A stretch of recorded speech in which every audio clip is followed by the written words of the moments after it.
Bonjour à tous, heureux de vous retrouver pour cette nouvelle quotidienne Quintet Flash, direction ce samedi sur l'hippodrome de Vincennes à l'occasion du prix du Dauphiné. On va évoluer sur 2100 mètres, un départ à l'Autostar et sans plus attendre, on évoque les favoris avec le numéro 5 Philwell qui est un véritable modèle de régularité aussi bien sous la selle qu'à l'attelé. Il est superbement engagé en première ligne, son entourage est chaud bouillant, on ne va pas hésiter à le placer en tête. On va lui opposer l'As Fadeggio Menuet qui cette année compte une victoire et 7 accessites en 9 tentatives. Il s'adapte à tous les profils de piste. Il sera drivé par un certain David Thomas, lui aussi idéalement engagé en tête. On va le suivre en grande confiance. Le numéro 3, Frankie Satine, très performant en province. Il compte aussi quelques bonnes tentatives sur la cendrée parisienne. On a fait appel à un pilote, Eric Raffin, qui a déjà eu l'occasion de le driver. On peut le suivre en confiance.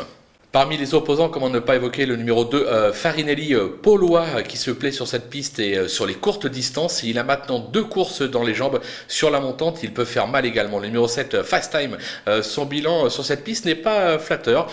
Il a certes déjà triomphé sur le parcours, il reste sur 2 brillants succès. C'est pour ça que sur sa lancée, je pense qu'il aura ses preneurs. D'ailleurs, je sais qu'il est très haut dans la presse parmi mes confrères. Le numéro 8, Fuego du Mortier, c'est du 50-50 sur ce parcours. Ses dernières sorties attestent sa forme, il est bien garé en première ligne, même s'il a hérité du numéro 8. Il est tout à fait capable de jouer un bon rôle pour les accessites.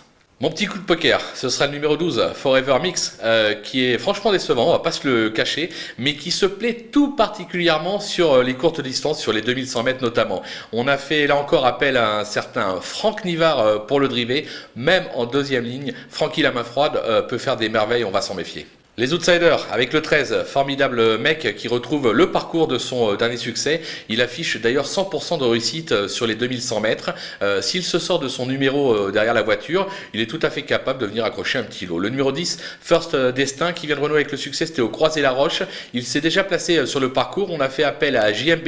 Lui aussi est mal garé en seconde ligne. Mais avec JMB, tout est possible. Si vous avez la place, vous le glissez. Le numéro 9, Fignot du Pomereux. Alors, je ne l'avais pas retenu au départ. C'est un cheval qui a explosé véritablement à 4 ans, notamment sur cette piste à l'époque où il était entraîné par Sylvain Roger. Aujourd'hui, il est sous la férule de Pierre Coignard. C'est un petit peu en dessous, on va dire. Il n'a plus la même valeur. Toutefois, attention, son entourage dit qu'il n'est pas incapable d'accrocher une 4-5e place. Donc pourquoi pas. Tout comme le numéro 6, France Madric.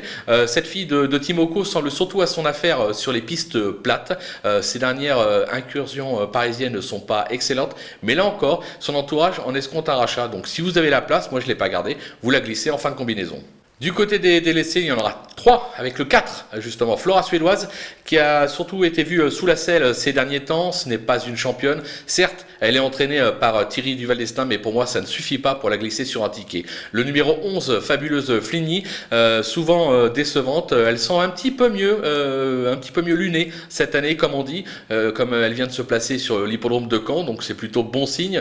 Maintenant, je pense qu'elle aura surtout un meilleur engagement le 18 juin prochain sur l'hippodrome de Laval à suivre. Et enfin le 14, Fortuno de Viette, qui a connu des gros pépins de santé, notamment aux jambes. Il n'est pas encore revenu à son top niveau, son entourage le dit, d'ailleurs il ne s'en cache pas, le cheval n'est pas encore prêt, on le regarde courir pour plus tard. Voilà, on a fait le tour, on se quitte avec mon pronostic et surtout mes conseils de jeu.